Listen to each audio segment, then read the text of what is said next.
Hello, my name is Christopher Leffoltz, and this is the fiscal year 2023 GitLab Development Kickoff AMA. I'm just creating a short video to present as well as other directors and senior managers are also providing quick videos that you can watch ahead of time of the AMA if you would like. As far as content goes, I just want to highlight that FY22 was a pretty solid year for us in development. We have grown, believe it or not, in 2022 or in fiscal year 2022. We grew by 10%, so that was pretty exciting. We also were heavily focused on reliability and security issues, specifically related to InfraDev and the security labels. We retired in the last 6 months. We retired 195 of these issues in InfraDev, as well as 439 security issues, and had the team working on this. In parallel to all that, we continue to innovate and provide additional features and functionality. If you go and look at what we're roughly doing, we're doing between 3,000 and 4,000 MRs a month and is part of product, and that works out to be a little over 44,000 product MR merges within the year. We hope to launch a new pricing strategy, cloud licensing and quarterly subscription reconciliations in the fulfillment section, which is really encouraging results as well. And we've had some pretty cool MVCs within the secure section, or the sec section, I should say, initial release of VET, as well as the beta release of the DAS browser-based crawler and initial release of scan and execution policies.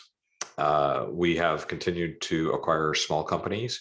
Ops, Trace, and Unreview are great examples of that, where they continue to further enhance our product. And then in the enablement department, or enablement subdepartment, I should say, we launched Operator GA, Geo self-service framework, and automated database migration testing framework, which I know Stan was a big fan of when that came out. He really appreciated that. So we continue to work on scaling as well as those reliability and security issues. And for that, we have grown to 4.2 million builds a day, which is pretty exciting results. For FY23, it's a similar discussion as to this past year. We're looking at continuing to grow in hiring. That number is a little bit higher than the 10% year over year. We're also working on reliability and security initiatives to drive down our overdue issues and past due issues, as well as keep up. We're going to focus on team efficiency, in particular MR rate. This never was off of our KPIs. It's currently a PI. I imagine within the next quarter to 2 quarters, it'll be back to a KPI as security and reliability start to plane out. So please continue to focus on efficiency there where we can. We also are going to focus on SUS and how we can improve that through the identified items that the UX department has done. We will also be involved in several of the top 12 cross-functional initiatives. I think by my map, it was at least 8 of those cross-functional initiatives that we're focused on, and I definitely have started to focus there. We'll focus on product partnership as a priority of normal feature development.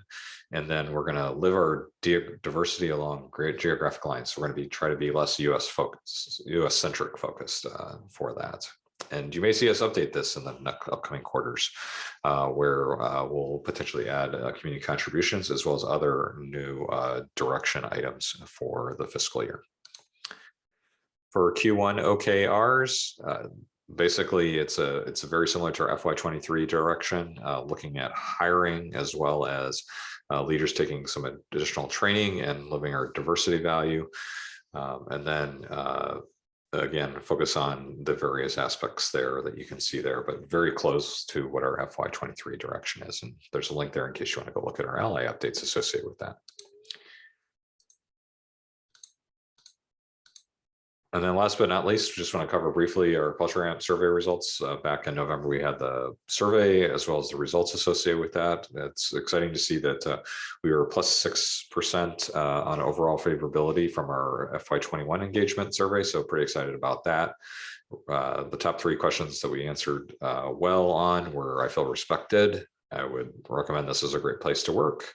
And then a tie for third, which is a place that we're a company we're willing are going to succeed in the next 3 years. And then it's a place that we're proud to work at, which I'm excited to see. Our lowlights are actually action to based on culture amp results has improved, but it's still low.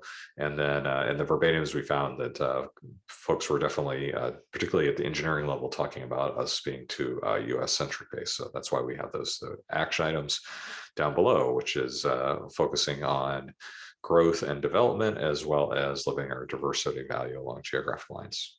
That's my part of the update. Feel free to look at the other video updates, and looking forward to folks' questions in these areas. Thanks, everybody.